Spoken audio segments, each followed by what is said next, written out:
Yes, sir. Would you please tell us Mr. Jefferson's role in attempting to build up a U.S. Navy?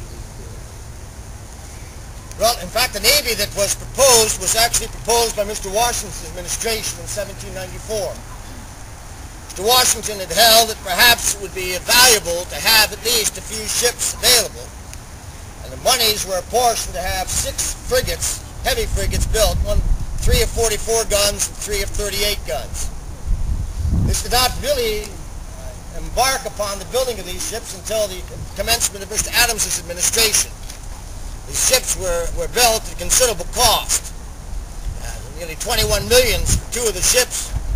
When our whole imports in 1795 amounted to $15.5 million, we were going to spend more money on 2 ships than we had taken in the whole year of 1795.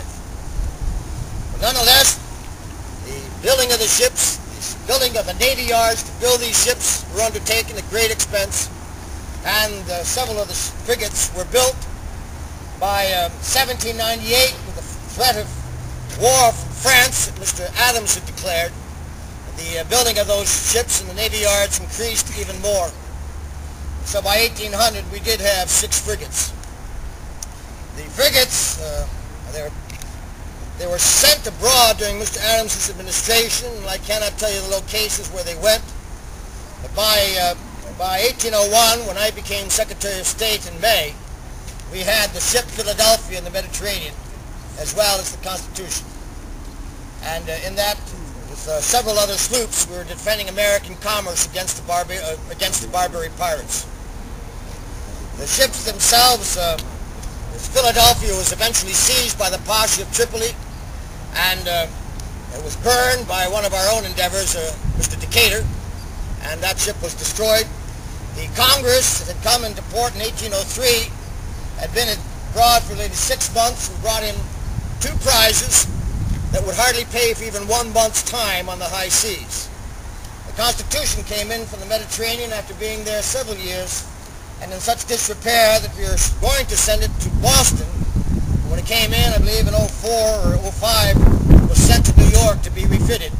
We didn't even have enough money to pay the crew off before it was put into dry dock in New York. These ships had been not a proposal of Mr. Jefferson. In fact, his campaign was to reduce the amount of money spent on this Navy because of the deprivations we were suffering. We were spending more money than the ships were bringing in.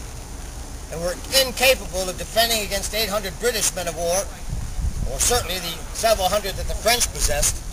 A meager fleet of 6 ships would hardly defend against such navies. And so it was monies that were extraordinarily spent for the defense of this country by our Navy.